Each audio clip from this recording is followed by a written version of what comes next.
Χαίρετε αγαπητοί μας φίλοι. Ελπίζω να είστε καλά και παρόλο που έχει μπει το καλοκαίρι, εσείς να μην χάνετε την επαφή σας με την τέχνη γάρ. Σήμερα θα παρακολουθήσουμε τον ανερχόμενο κωμικό ηθοποιό Ζήση Ρούμπο και πλάνα από την παράσταση Caveman στην οποία συμμετείχε. Καλή σας διασκέδαση. Κάνε κοπέλα μου μέσα πραδιατικά. Μέρι! Εσύ πέταξε όλα τα πράγματα μου στον δρόμο!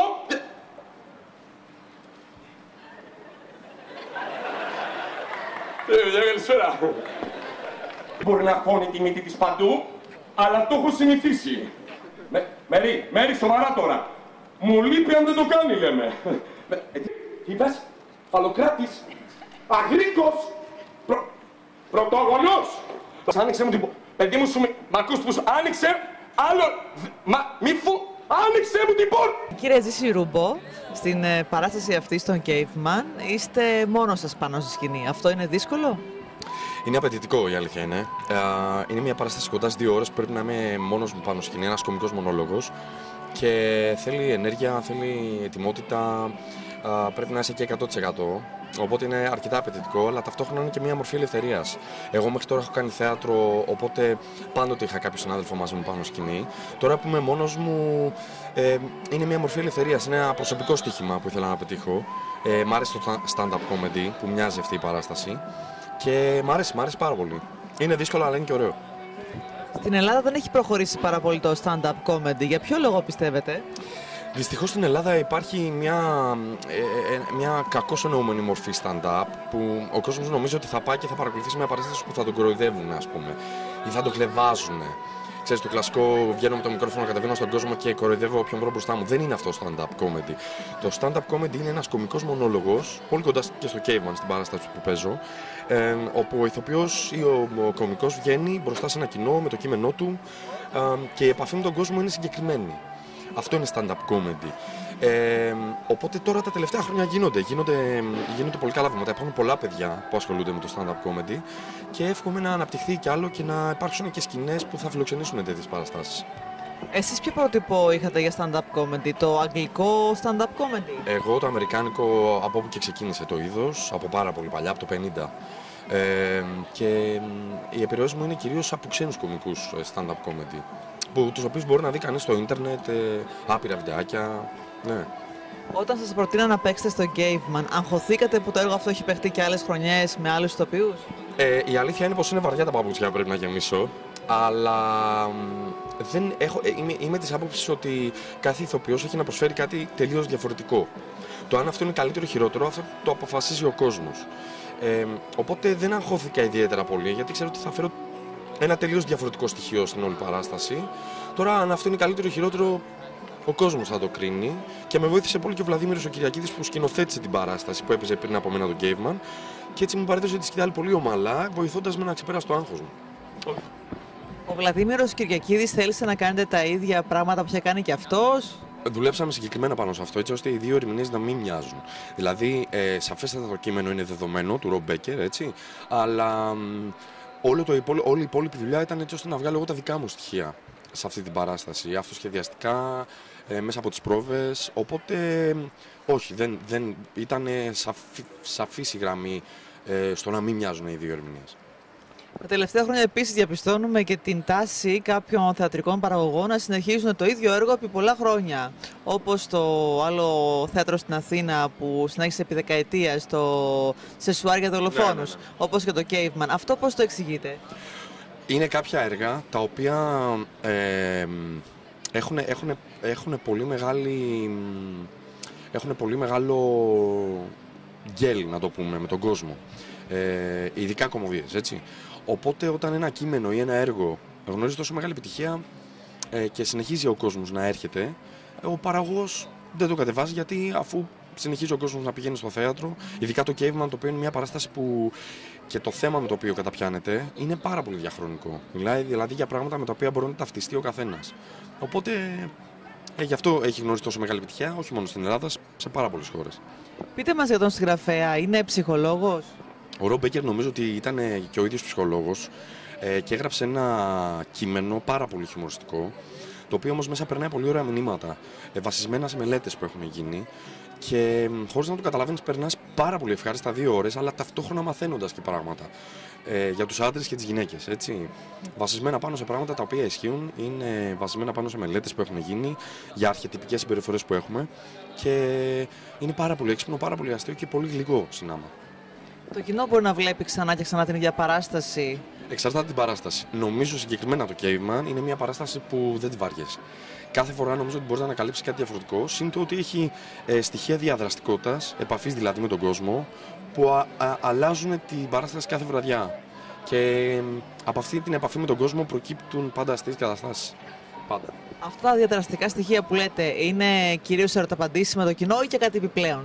Είναι ερωταπαντήσεις και είναι σημεία στα οποία κατεβαίνω στον κόσμο και του ζητάω να συμμετέχει στην παράσταση, εννοώντας να δίνει δικές του πληροφορίες ή κάποιες ερωτήσεις που κάνω.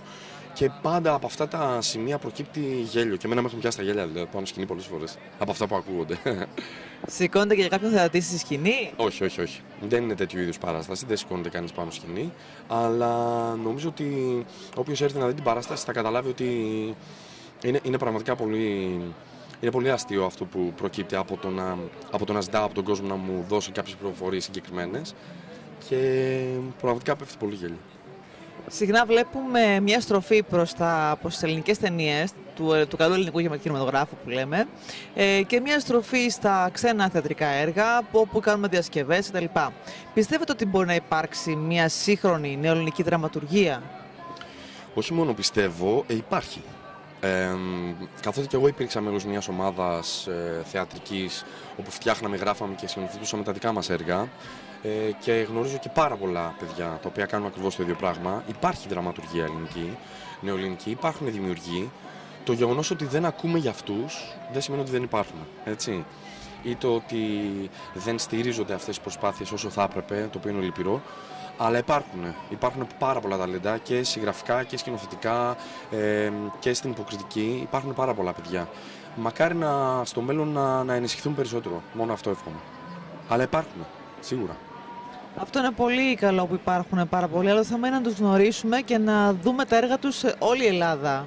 Αυτό το προβλέπετε να γίνει στο άμεσο μέλλον ή τα πράγματα είναι μαύρα στον τομέα αυτό? Είχαν γίνει κάποιες προσπάθειες στο παρελθόν να στηριχθούν νέες ομάδες και να γυρίσουν και την Ελλάδα αλλά και διάφορες χώρες. Αυτές οι προσπάθειες απέτυχαν. Δεν στηρίχθηκαν αρκετά, δεν ξέρω, δεν υπήρχαν τα κονδύλια. Ελπίζω να αλλάξει αυτό. Παρότι ζούμε ζωφερούς καιρούς και πολύ δύσκολους, ειδικά για καλλιτεχνικά επαγγέλματα, μέσα από την κρίση καμιά φορά γίνεται και μια ένωση. Δηλαδή οι άνθρωποι της τέχνης έρχονται κοντά, φτιάχνουν ομάδες, συντεχνίες, δημιουργούνται ωραία πράγματα. Ελπίζω αυτό να στηριχθεί και να εκμεταλλευτεί, γιατί αν μη τι άλλο, αν κάτι έχουμε να προωθήσουμε αυτούς τους καιρούς, είναι ο πολιτισμός και η τέχνη, αν μη τι άλλο.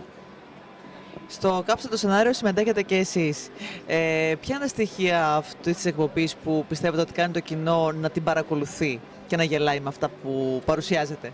Με αυτά που κάνουμε. Όταν ξεκίνησε αυτή η εκπομπή, δίχασε λίγο τον κόσμο, γιατί ήταν κάτι καινούριο. Και γενικά ο Έλληνας θεατής, ειδικά της τηλεόρασης, δεν είναι πολύ συνηθισμένος με τον αυτοσχεδιασμό τον κωμικό. Εγώ τυχαίνει να τον έχω σπουδάσει και να τον λατρεύω τον κωμικό αυτοσχεδιασμό. Και ήταν και μεγάλη μου χαρά που ήταν η πρώτη μου δουλειά στη τηλεόραση, το Κάψτε το Σενάριο.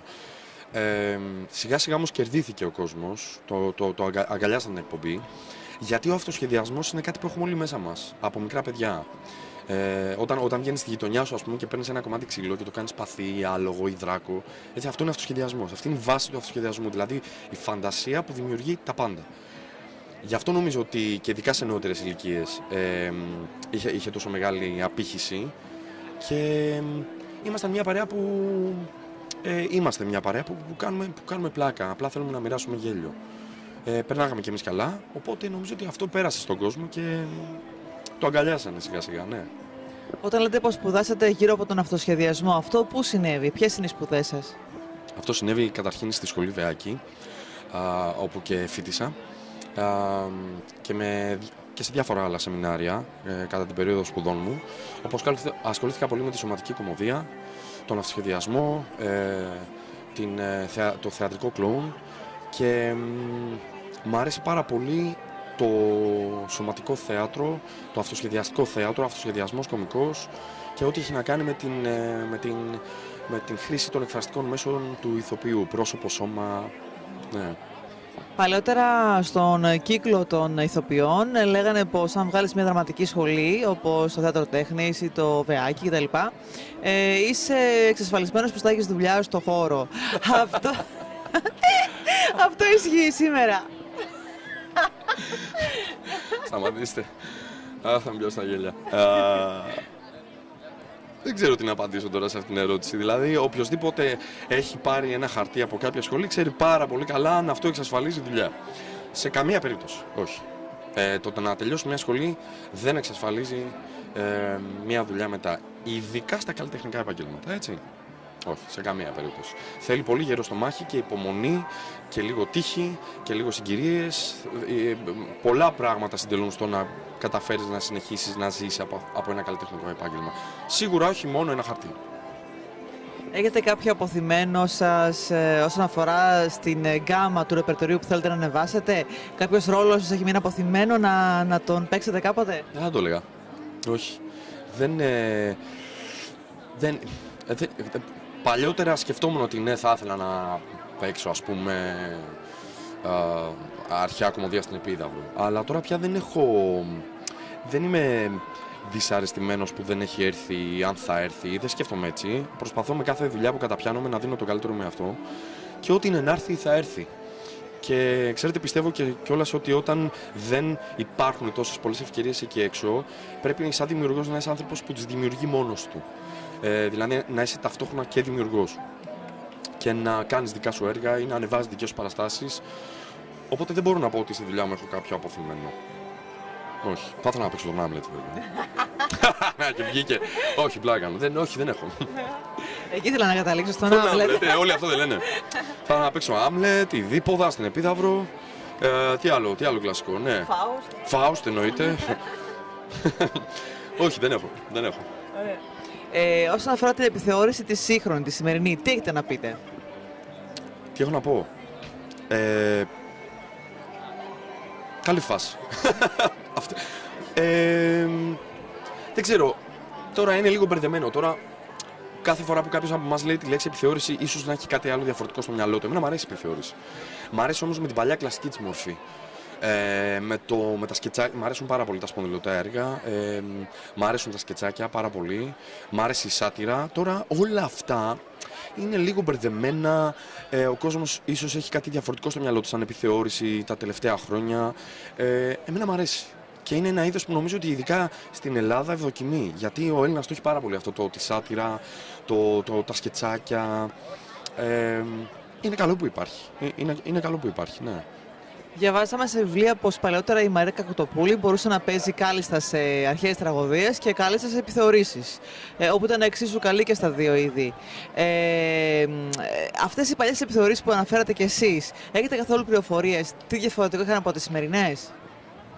Δυστυχώς δεν έχω την τύχη να έχω παρακολουθήσει φυσικά κάποια από αυτές. Όμως και μέσα από τη σχολή, ας πούμε, που ασχοληθήκαμε με το είδος της επιθεώρησης, διαφορετικό. Ξέρετε, είναι μια λέξη που έχει μπει όχι μόνο στην επιθεώρηση, σε πάρα πολλά είδη θεάτρου και λέγεται glamour.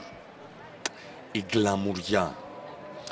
Αυτό λοιπόν το πράγμα είναι ότι αντί να εντυπωσιάσεις, και δεν μιλάω μόνο για την επιθεώρηση, έτσι ξαναλέω, αντί να εντυπωσιάσεις τον κόσμο με ένα ωραίο κείμενο ή με μια καλά στοχευμένη σάτυρα ή καλή κωμωδία, προσπαθείς να εντυπωσιάσεις τον κόσμο με άλλα πράγματα. Έτσι, με μεγάλες παραγωγές ή πολλά μπαλέτα. Όχι ότι αυτό είναι κακό, ξαναλέω.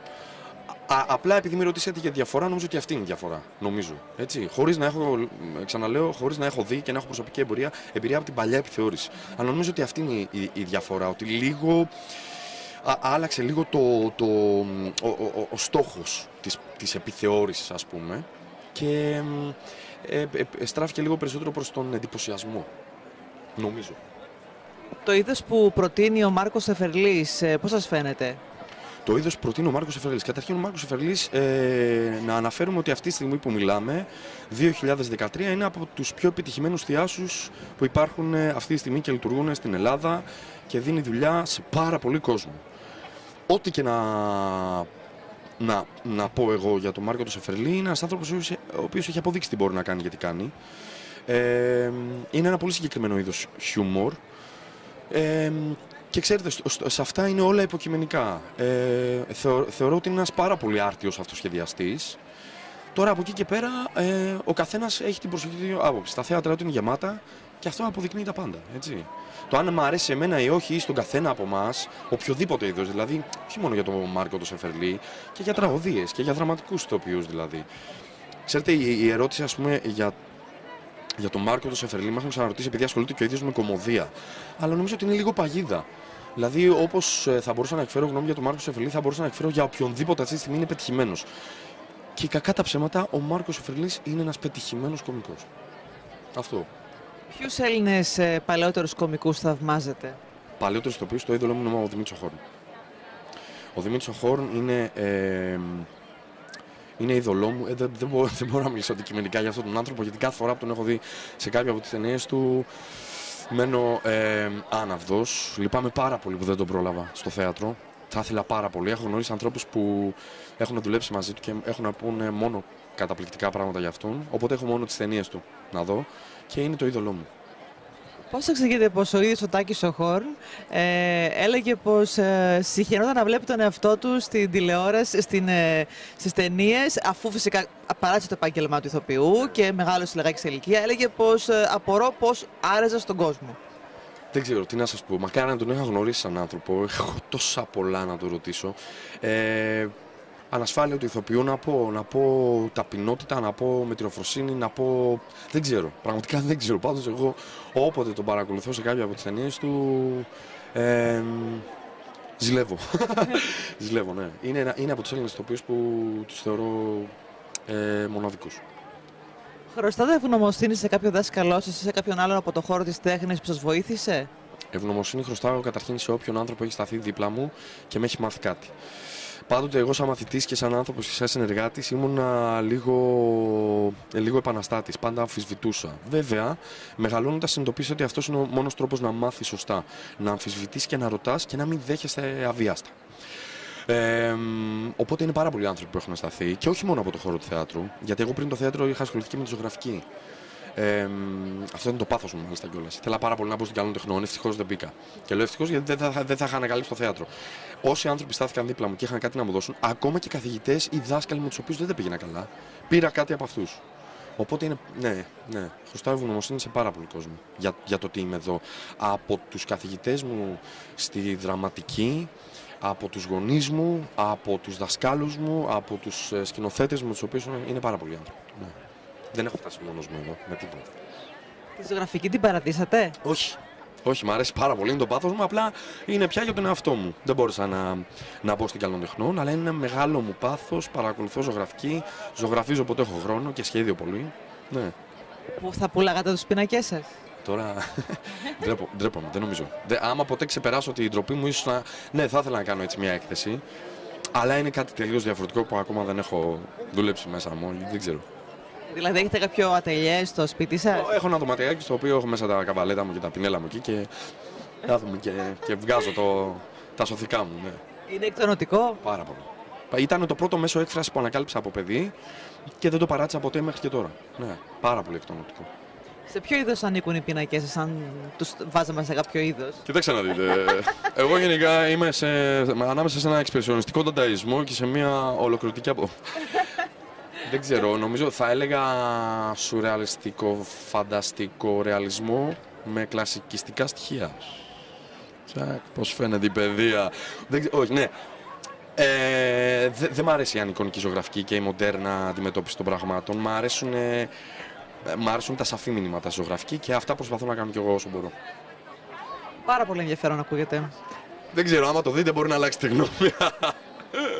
Τα σχέδιά σας για το μέλλον?